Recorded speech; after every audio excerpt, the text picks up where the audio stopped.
Okay, welcome to our first meeting of our translation class.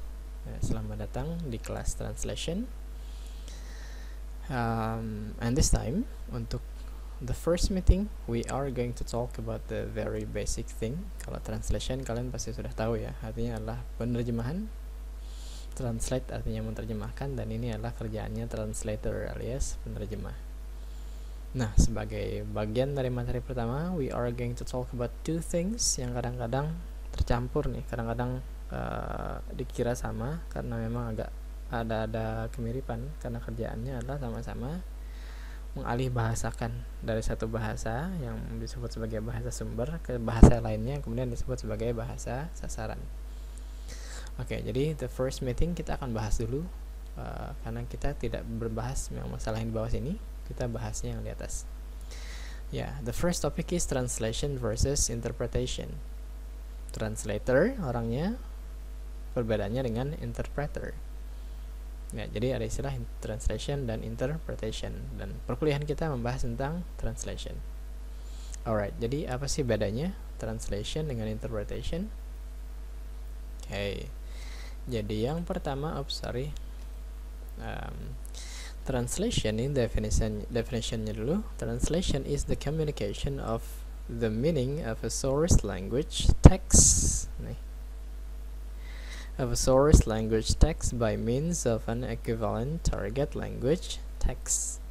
Jadi kerjaannya, fokusnya kalau di translation itu adalah menerjemahkan atau mengalih bahasakan dari source language atau bahasa sumber ke target language tapi dalam bentuk teks.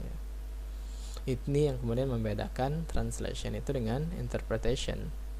Why? Karena interpretation itu sendiri adalah interpretation or interpreting is an oral translation.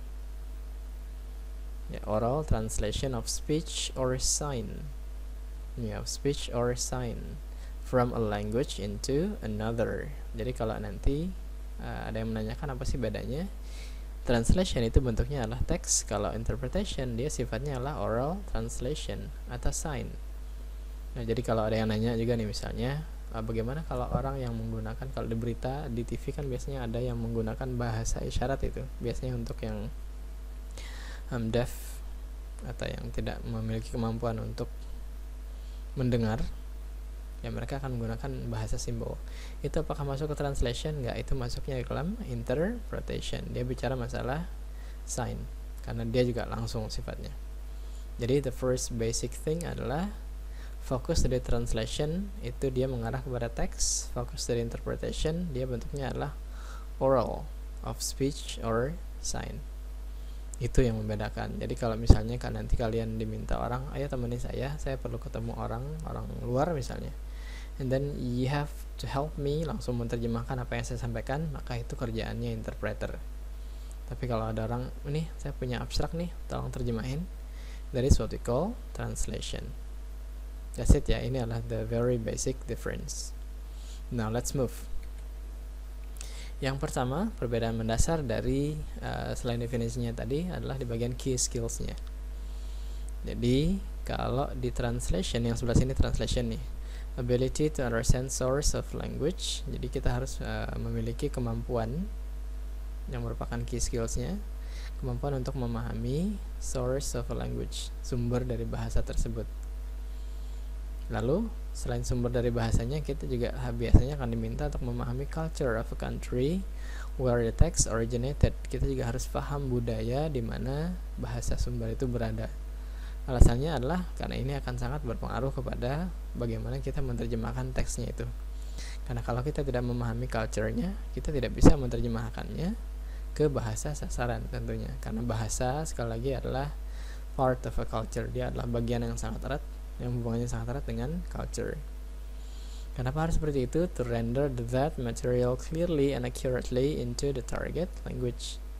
Jadi kalau kita tidak mengerti source language-nya, kita tidak mengerti culture-nya, maka tidak bisa membuat the translation into a very clear and accurate translation. Nah, terus key skills-nya berbeda dengan yang translation tadi, yang interpreters itu yang diminta adalah able to translate in both direction on the spot, langsung di tempat. Ya, jadi karena dia langsung di tempat, biasanya without using dictionary or any reference material, kan dia harus langsung mengalih bahasakan, maka biasanya dia tidak akan menggunakan dictionary.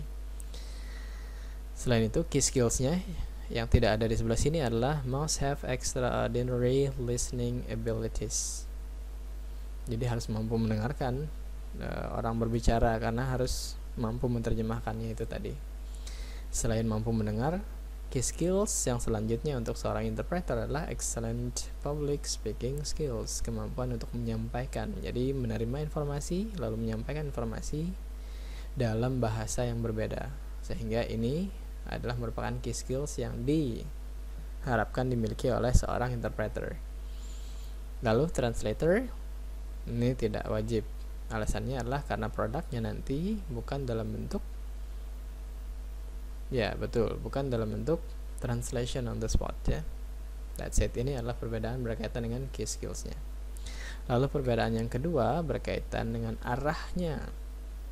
Jadi kalau translation itu adalah one way.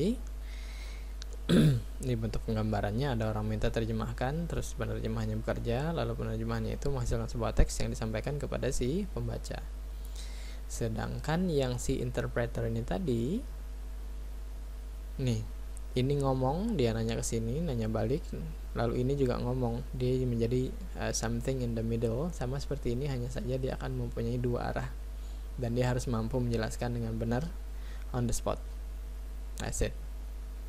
Jadi yang pertama tadi adalah berkaitan dengan abilities-nya, yang kedua terkaitan dengan arah interaksinya. Ini interaksinya langsung lebih banyak dan lebih complicated karena harus langsung. Yang ketiga adalah seperti yang tadi dimunculkan di awal, translation works with written things. Ya, dia bicara masalah sesuatu yang sifatnya tertulis. Interpreter yang sifatnya lisan or spoken. Ini kerjaannya interpreter. Jangan kebalik lagi ya. Be careful with that. Dan ini yang akan kita bahas in our lesson.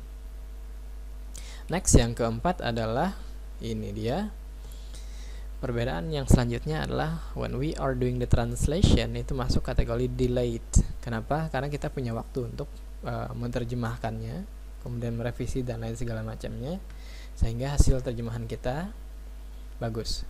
Kenapa harus delayed? Alasannya adalah karena tidak adanya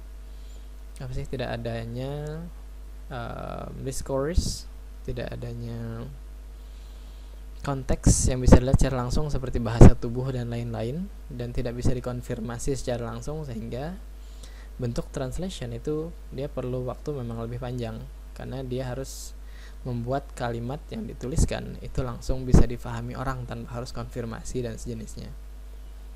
Nah, berbeda dengan yang interpreter tadi, dia sifatnya real time karena langsung ada orangnya di situ. Jadi kalau ada yang bingung atau salah, dia bisa langsung confirm. Beda dengan translation harus dimasak terlebih dahulu yang benar-benar matang, baru kemudian diserahkan. Nah, kalau yang ini on the spot. That's it.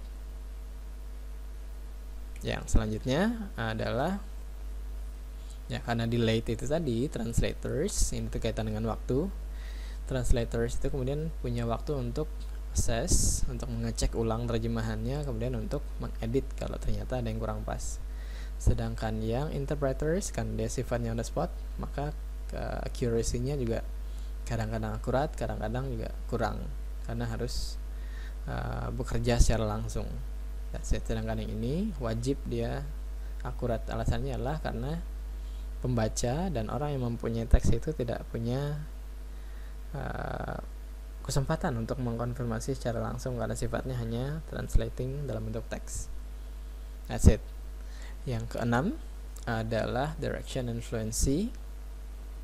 Ini hampir mirip dengan yang di depan tadi. Professional translators typically only work in one direction, translating source content into their native language. Jadi terjemahannya adalah ada teks sumber, terjemahkan ke dalam teks sasaran, selesai. Arahnya ke situ. Dan juga harus memahami tadi culture dan jenisnya itu.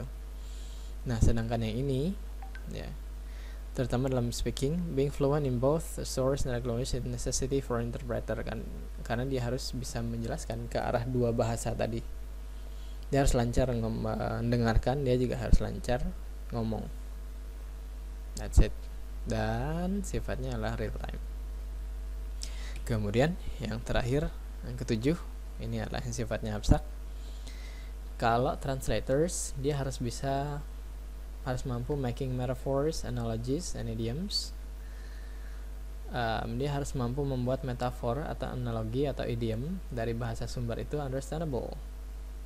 Harus bisa difahami oleh orang yang membaca atau pembaca target language-nya. Jadi making metaphors, analogies, and idioms understandable to the target audience is a challenge. Dia harus bisa bikin ini, bisa metafora misalnya, pokoknya itu harus bisa difahami oleh para pembaca. Dan ini berlaku juga untuk yang interpreters. Bedanya adalah yang membuatnya lebih mudah sebenarnya dan merupakan bagian dari tanggung jawabnya adalah ada capturing tone, inflection, voice, quality, and other unique elements of the spoken word. Dia punya tone, dia punya inflection, dia punya voice quality, nyaring tidak tegas, tidak serius atau tidak segala macamnya yang hanya bisa ditemukan di spoken word. Nah, ini yang membuatnya lebih mudah, tapi sekaligus membuatnya lebih challenging karena on the spotnya. Ini lebih susah karena dia tidak punya yang ini, tapi dia punya lebih banyak waktu karena sifatnya adalah translating text. Alright, demikian tadi 7 perbedaan antara translator dan interpreter. Dan sekali lagi, we are going to focus on translation because kita berharap you are going to be a good translator setelah ikut mata kuliah ini, jadi bisa dapat job misalnya, dapat kerjaan untuk menerjemahkan dan sejenisnya. Alright, that's all for the first meeting. Silahkan diulang-ulang videonya menonton kalau misalnya masih bingung. Itu adalah perbedaan antara translation dan interpretation. Jadi mereka berbeda, remember that ya. Alright, thank you. That's all for this first meeting. Good luck and thank you for watching. Mudah-mudahan bermanfaat and see you.